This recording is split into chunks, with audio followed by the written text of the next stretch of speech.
Hey everyone, so we are on day 14 of Release What's Weighing You Down, and going through the posts. There's so many good ones. Like I said, eventually I'll get to all of them.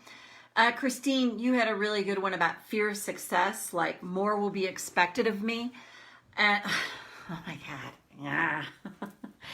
I cannot tell you pre-tapping how absolutely true this was for me. And not that it's still not true in different ways and on some level. But I remember when I was in corporate America, I sabotaged more promotions. I got promoted quite a bit, and I would often sabotage it. And it was the total fear of success and this fear that, oh my God, more is going to be expected of me. I can't meet their expectations. And I used to marvel at people that I heard would go into an interview and be like, I don't have a freaking clue how to freaking do this, but I know I'll figure it out. Like, I was like, oh, hey, Pam. Hey, long time no talk to or see. I was like, I marveled at people that could do that because it freaked me out. Like, I was like, that thing, like, oh my God, like I would downplay my ability so much because I was terrified of them expecting more of me. And then one other story, and I want to relate this to emotional eating and weight too, but this is for anybody, anywhere in your life where it's fear of success, all that. When you clean this up, who knows what's going to change for you, it's a work in progress always. But when I got the EFT radio show, I was on with the producer and we were working out, and all of a sudden I felt this wave of fear come over me, like, I can't do this. Like, who do I think I am? And because I'd been tapping in the past, I would have been like, I would have figured out some way to sabotage it. Really on an unconscious level, gotten sick or something like that. And I thought, oh, note to self, that fear's coming up. So I just went forward talking to her. And then when I hung up, I tapped, and completely different. And the irony is I got such positive feedback from her after my first radio show, like super positive feedback. I was like, oh my God, what a difference. So when you think about, and really fear of success can have you like, anything like that. So the other way I like to say this is, how good can you stand it? So how good can you stand it? Like, how much can you allow yourself to feel good, to feel joy? And I'm going to share something that just happened to me. I had this conversation with my husband just before this, and it was quite interesting. I was super vulnerable with him about something where I'd been kind of a hard ass yesterday about it, which I know is my layer of protection. And anybody that knows my husband knows he's not always the person that's the easiest to be vulnerable with. But I just was like, I have to do this. And he came to the table so profoundly awesome. Like, he said, I totally get it. And he talked about when we went through our financial difficulties 10 years ago. He's like, Marty, you stuck by me through all that. You did all that. Like, he couldn't have said more of the right things. Hey, Carrie. But it was, and I think Tana, you're here too. So Pam, Carrie, Tana, hello everyone. And in that moment was, here's what I want to say about it. I was willing to be vulnerable no matter how he reacted. I felt like even if, that was the freedom. Like, I don't, however he acts about it, it doesn't matter. I'm being vulnerable and honest with him about, fear and stuff that was coming for me. And the fascinating thing is, he stepped up to the plate and hit a home run, and just it really was just talked about how we've supported each other in different ways. And so anyway, I wanted to say that. So when you think about fear of how good can I stand it, and like how good can you, intimacy, how much intimacy can you let into your life? Like I told the story too about my cat. My cat, my male cat, when I adopted him from the pound, he followed me around everywhere. And then all of a sudden I get up and I'm like, oh my God, that cat's super attached to me. And I said to my husband at the time, years ago, I said, my intimacy issues are kicking in. This cat's super attached to me. It was just like, whoa, I think he's like too like, whatever with me. And we got a good laugh about it, but I was truly aware that I was like, wow, that's interesting that this cat is bringing that up. So these are all ways that we can not allow ourselves, unconsciously sabotage ourselves, not let ourselves have that kind of goodness, not let ourselves limit love. Okay, I can have this much love, but I can't have this cat like adoring me. I can have this much support, but okay, I can't have this full on support. I can lose this weight, but oh, God forbid, I'm not going to be able to keep it off. And I know many clients that I've worked with, if this resonates with you, they've reached, say, their set point, their set weight, and they freak out. It's all of a sudden, they start getting attention, the opposite sex is looking at them, and they're like, whoa. And if you're not prepared for that, you'll go back to the patterns. You will unconsciously self-sabotage. And again, this is not to judge yourself for it. You know what, you hear me say this all the time. It's to be aware, like, oh man, this is really kicking in for me. So let's, whatever area of your life you're like, ooh, yeah, I notice I limit myself. Like I noticed one time, like I limit my dreams. I'm like, they're dreams, Marty. Like they're dreams. Like that's like sky's the limit. But I was like, no, it was astonishing to me how I had limits on how big I could dream. I mean, I still do, and that's the truth.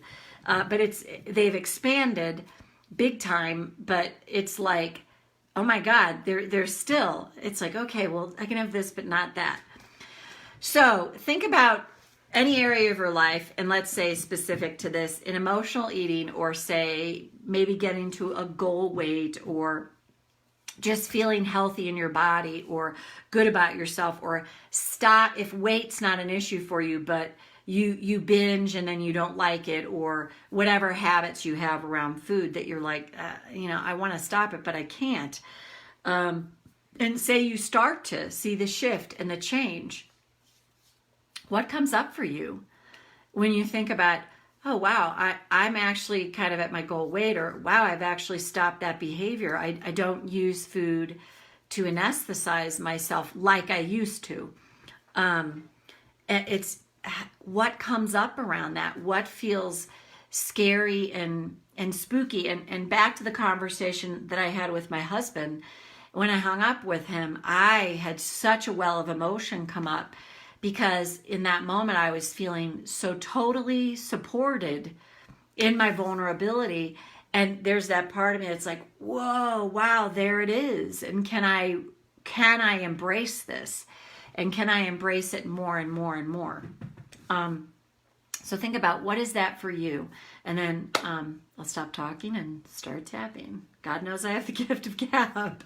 Karate chop. Even though I'm afraid to succeed, like really succeed, whatever that means to me, I choose to acknowledge I feel this way. Even though I'm so afraid to succeed, I don't even know how much food, thanks Carrie, a healthy person should eat. I choose to accept my feelings now. Even though I have fear of success. Because what if I can't maintain it? What if people want something from me that they didn't seem to want before? That's scary. I accept myself and my feelings now. This fear of success, this inner battle about this. I have these two parts of me. One part of me absolutely wants to succeed. Absolutely. But this other part of me is terrified, is so afraid of more being expected. I have to stop it. This part of me that is utterly convinced it is not safe to succeed because something bad is going to happen if I do, because it's happened in my past. And I may not know the exact memory. And I don't need to. All I need to know right now is something about really succeeding does not feel safe to me. So these two parts of me that go to battle. So no wonder the status quo stays as is. Because these two parts get equal voice in my head. And there's no room for expansion, for things to be different, when this inner battle is raging on.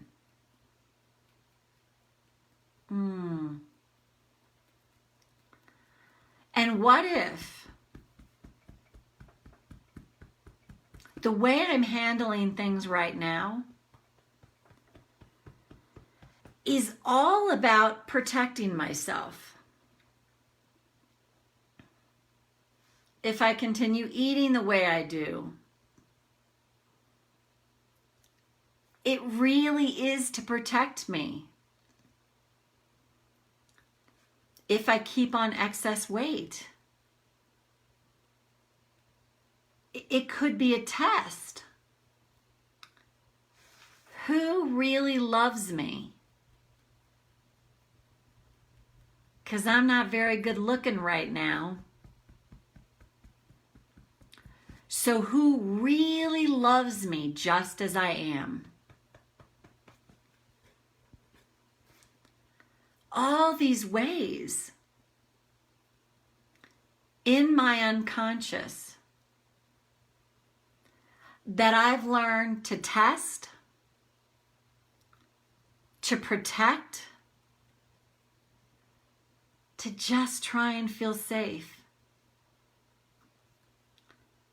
Because below all of this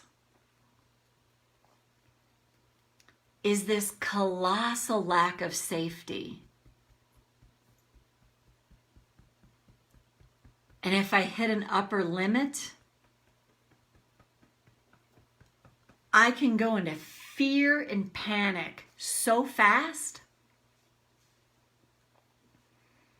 My fear and panic would beat any race car driver around the track. And what if all I have to do right now, it's a big ask, but it's a start. Can I consider loving and accepting the part of me that has sabotaged me over and over again to feel safe. Because this is a very young part of me. A very young part of me. And if I saw a young child sabotaging themselves over and over again, how would I treat them? Would I come down on them? Buck up. Stop your whining. Just do it. Maybe I would. And maybe I wouldn't. But I want to learn to give this terrified part of me the love and acceptance it's been starving for. And what if, by learning to do just that, oh my God, love and accept what I see as the worst aspects of myself. What if, by learning to do that, that changes everything for me? Because then the need to sabotage my success will no longer exist. Because I'm helping this part of me feel safe and protected through loving kindness and self-acceptance. And that changes everything. And then take a breath. Oh, hey, Mish, you're here too. Awesome. So if this resonated with you, go back and tap on it as many times as you need to. I always come back to this place. It's acceptance, acceptance, acceptance, acceptance. It's can I love and accept this part of me, the like what I consider to be the worst part of me, the worst part of me. If it's the part of you that, takes yourself out, like, I blew it again today, blew my diet, or you hit an upper limit in any other area of your life and you're like, woo, I'm, going back down. Is that possible? That you can start to consider to love that part back to wholeness. Carrie, say, first time I've had a floodgate of tears. Wow. Awesome, Carrie. Wow, that's huge, Carrie. It's definitely telling you I would say it this way, you're definitely changing the brain because you're accessing the deeper well of emotions. So congratulations. I know it doesn't always feel comfortable. Oh my God, I think I cried for 2.5 hours yesterday during a freaking session I had. Which is probably what really helped me to have the conversation today with my husband that I did. So anyway, again, Mish, Pam, Carrie, I think Tana, you were here, Christine. Oh, awesome topic, Christine. Hope you found it helpful. Anybody I missed, thanks for being here, and we'll see you tomorrow for day 15. Bye for now, and have a great rest of your day, evening, morning, wherever you are. Much love to you all.